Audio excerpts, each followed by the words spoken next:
ghost of the past, phantoms of a world gone by, speak again the immortal tale, the Black Parchment.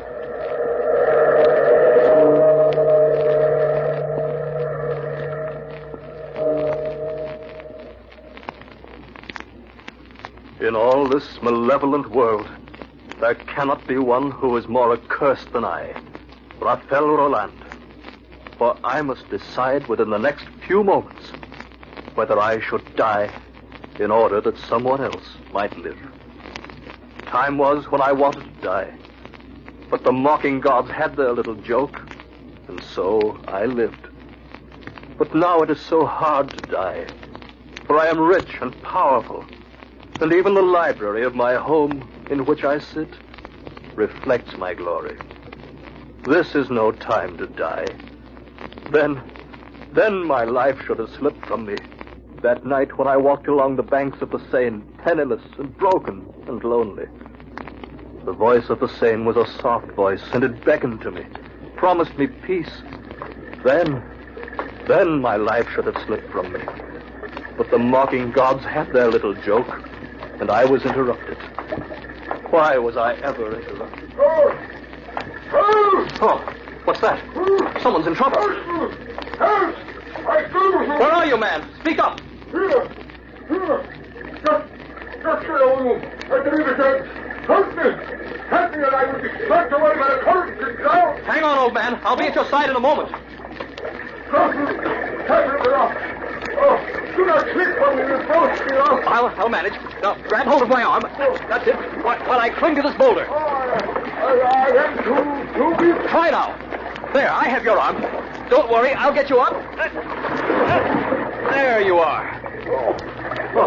Now, do not talk, old man. Catch your breath first. You have saved my life. Saved your life? Well, yes, I did, didn't I?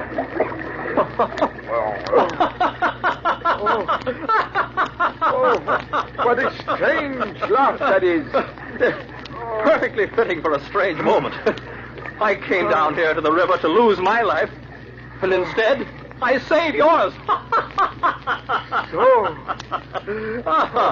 Allow me to introduce myself.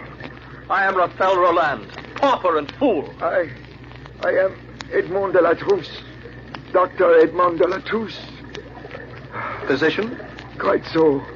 And I should add, metaphysician as well. So, you deal in both the body and the spirit. Well, Doctor, your observation of me has the advantage of a double edge. I have found life too bitter to endure. And I have found life too sweet to give up. A life which you have saved for me. Come to my house. I should like to repay you. What can you give me? My need is too great. Come along, my son. I am older than you, and that much wiser. My house is nearby. Perhaps I can fill your needs. Oh, very well. What have I to lose? Exactly. Perhaps I can repay you beyond your wildest dreams.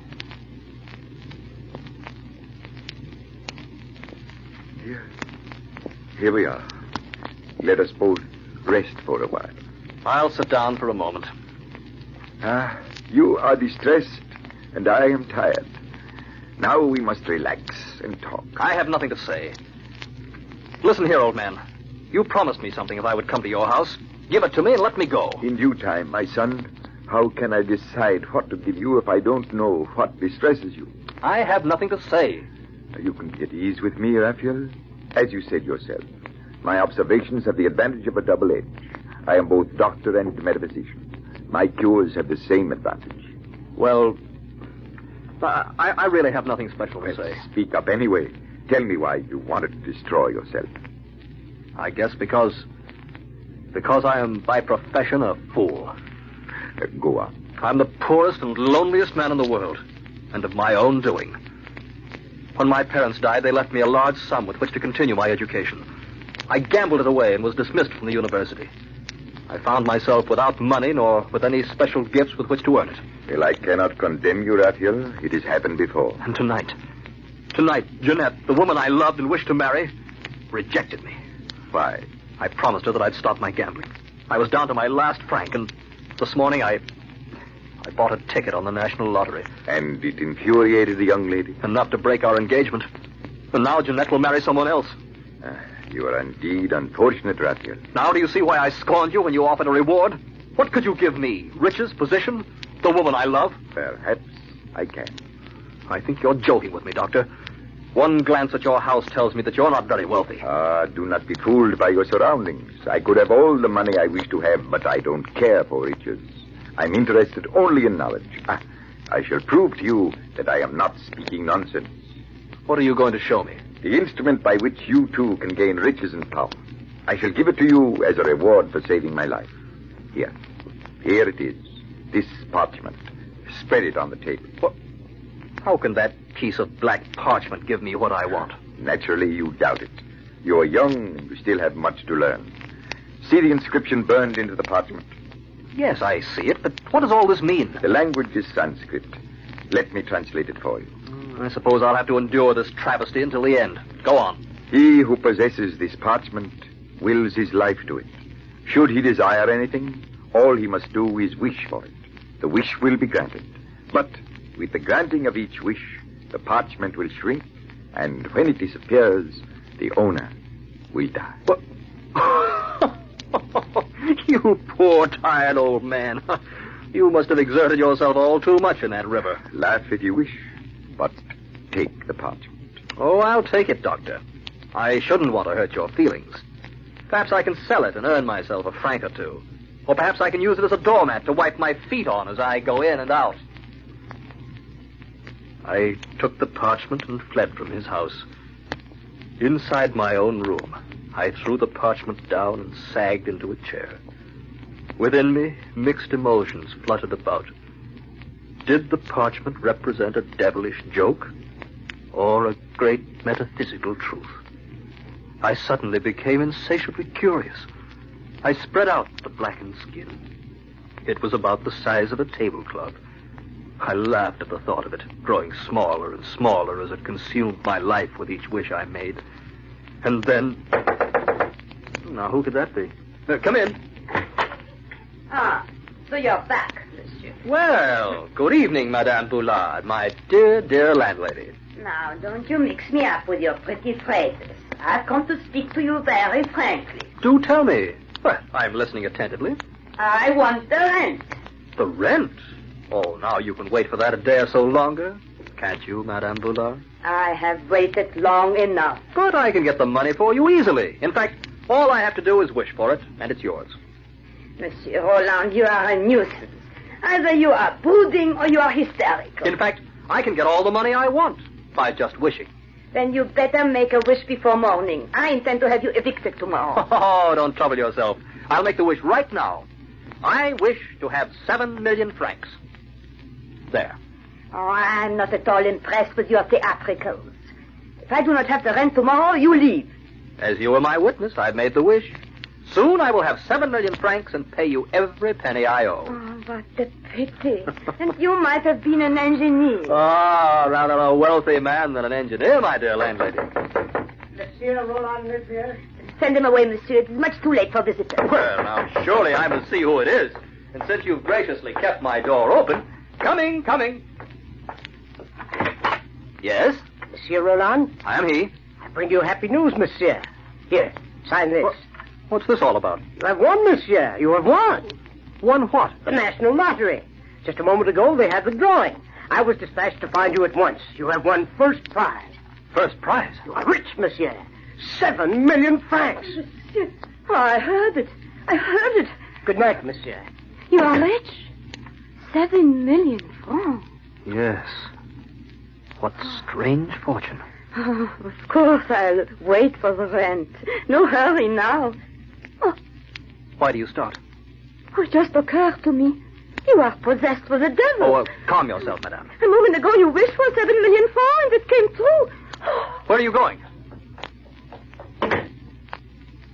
My strange fortune had frightened Madame Boulard, and it also frightened me. I could not get the black parchment out of my brain. I went back into my room and picked the parchment up. It was no bigger than a shawl. It had shrunk.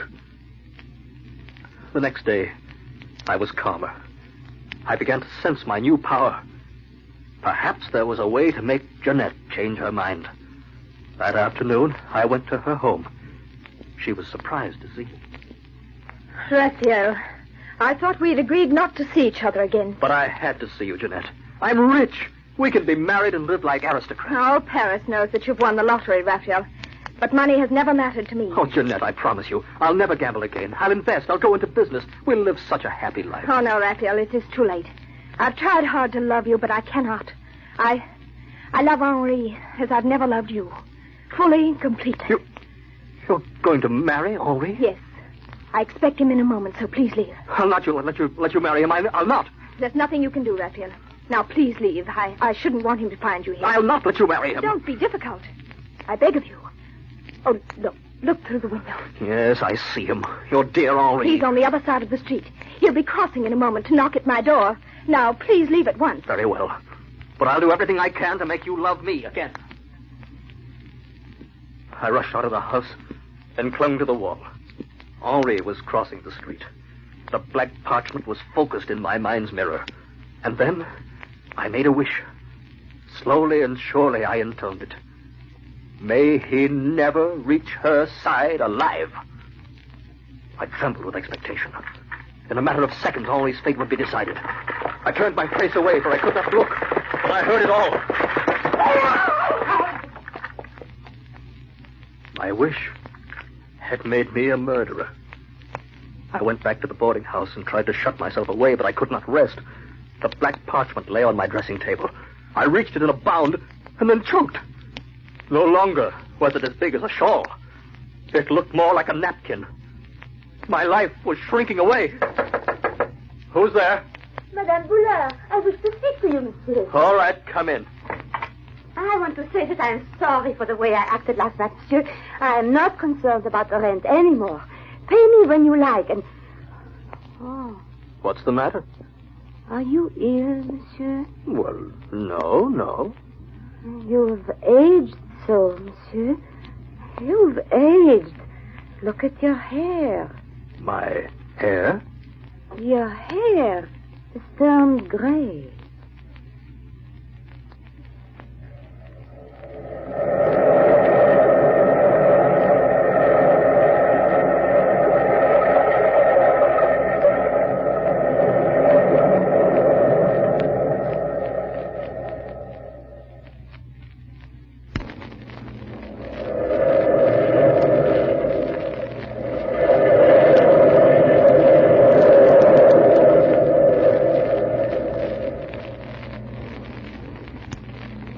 A few days later, my composure returned, and I went to see Jeanette. She sobbed, and I comforted her. She spoke cheerfully of Henri. Raphael, even though I'm very lonely, do not come to see me. But why not, ma chérie? Because it will rouse false hopes in you. Is there a truer hope than the hope of our eventual marriage? That is it, Raphael. I shall never marry you. Ah, do not be so certain, Jeanette. In a few weeks, months, who knows how you will feel? But I know how I feel. I do not love you, Raphael. I shall never marry you. Now, please, for the sake of both of us, please, Raphael, do not come again. In other times, I might have remained and begged. But now, I could afford to be more independent. The black parchment had given me wealth and had eliminated my only rival for Jeanette's affection. It could also make her love me. But as I stood before the parchment, ready to intone my wish, my confidence began to waver. Did I dare make the wish? Did I dare? I did not know the answer. And then I thought of Dr. Edmond de la Trousse. I snatched up the parchment and made my way to his study. I am happy to see you, Raphael. Sit down. Tell me what has happened. Oh, much. My first wish made me a millionaire. I know that. Yes, and then I made another wish. Ah? And what was that? Well, perhaps I sinned, and My son, I am not concerned with virtue, nor ethics, nor morals. I am only an observer and calculator of truth. I leave it to the court and the clergy to enforce the application of truth. You need not fear taking me into your confidence.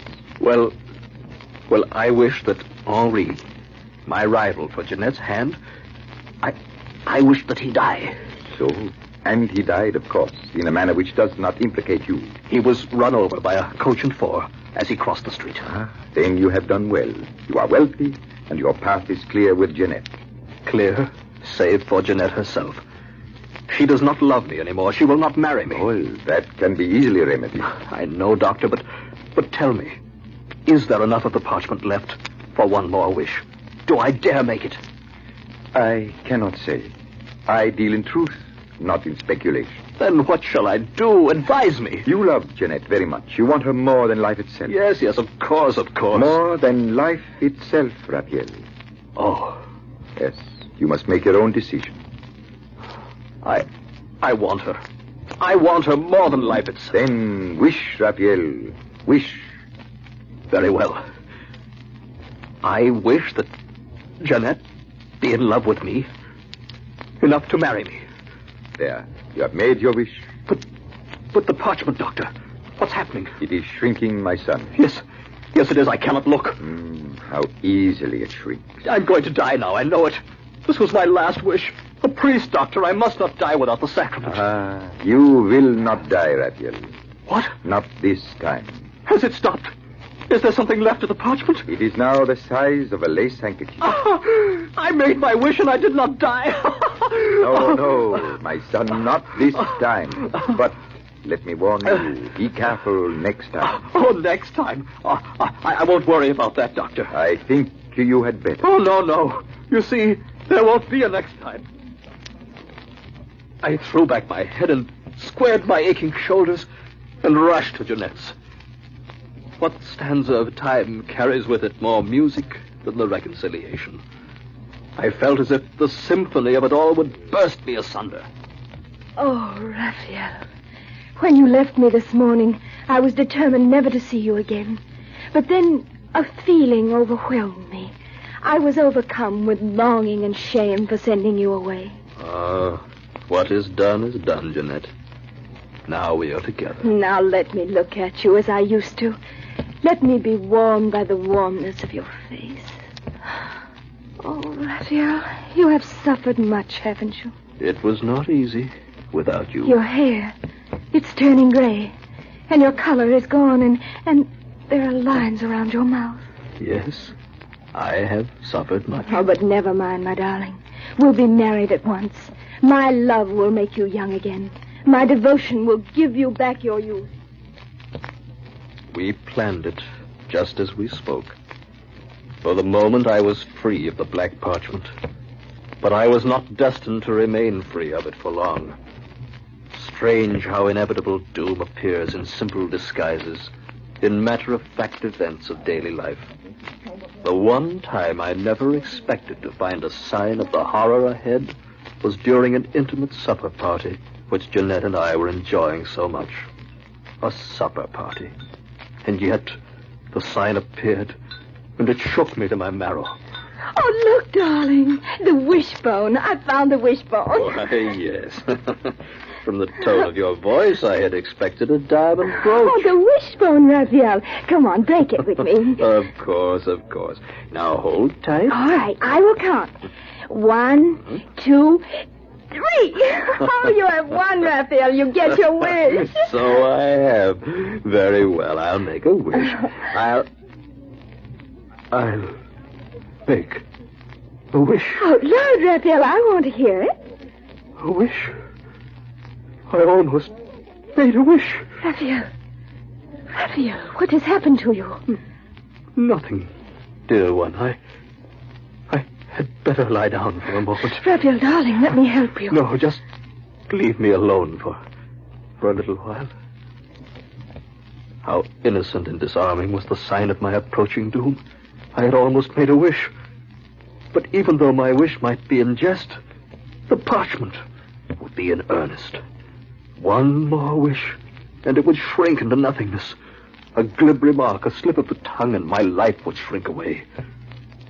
Some time later, Jeanette came to join me. I felt I could remain silent no longer. I told her everything. Raphael, is this fantastic story true? I would not lie to you, Jeanette. And here is the proof. The black parchment. Why, there's hardly anything left. Why do you think I'm haunted? Once the black parchment could cover a table. Now it's smaller than a lace handkerchief. Oh, Raphael. Raphael, what have you done? Oh, do not turn your face from me, Jeanette. I need your strength. No, please, do not come near me. You have bewitched me. My love for you is not a free spirit, but chained to the will of that parchment. Do not come near me. Do not come near me. Jeanette! She went to her room and remained there. For days she lay on her couch, unspeaking, unsmiling. The food I brought her remained untouched. I could not force her to eat. On the 4th week, I knelt beside her and pleaded. Jeanette, Jeanette, my darling, you say nothing, but your eyes speak for you. Tell me what you were thinking. Henri. I was thinking of Henri. It was because I loved you. You're a murderer. You willed his death. If I wronged him, it was made right by my love for you. You murdered him. You murdered him so that the path would be free to enslave me. Jeanette. Oh, Jeanette, the power of love cannot be denied. Love compels me to will a murder and to capture your affection. Love is strong, but justice is stronger. My love for you remains, for you have bewitched me. But deep down inside of me, there's only scorn. Please, do not speak that way. Scorn will conquer my love, will keep it from you. My love will remain alive because you willed it so, but it will be withheld from you. I shall never again, in speech, in action, give you the warmth, the comfort, the precious security of my love. I shall be out of your reach. Soon I shall have excluded you by death. Oh, no, not death. Do not say that, Jeanette. Do not say that. I was distraught beyond all measure. Even as I looked at her, she seemed to grow weaker, to sink away. There was no one to turn to but Dr. de la Truce. I called for him, and he came. I have examined her, my son. Isn't there anything we can do? By ordinary means, no. She will not live until morning. Then the issue is clear. Only I can save her. Yes, my boy. The choice is yours. I do not envy you. Only I can wish her life. With one last phrase, I can barter mine for hers. Will you please leave me for a moment, Doctor? Of course. I shall go back to Jeanette again. If you need me, call. Yes, Doctor. Goodbye. In all this malevolent world, there cannot be one who is more accursed than I. It is hard to die, surrounded by the glory of my wealth. At least Jeanette will know the meaning of my final act of courage, for I love her more than life itself. Ah, there you are, black parchment, resting on my writing table. I want to look at you as I make my last wish. In this concluding moment, you will not stare me down. I wish that my dearest wife, Jeanette, survive this night, and that she continue to live a free and full and happy life. There. It is done.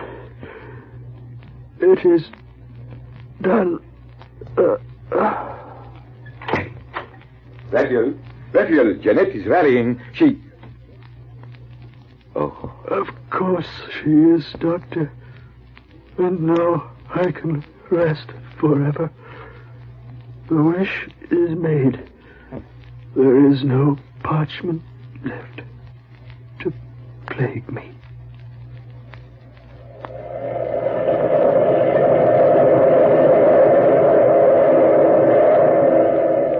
From the time-worn pages of the past, we have brought you the immortal story of the Black Parchment. Bellkeeper, toll the bell.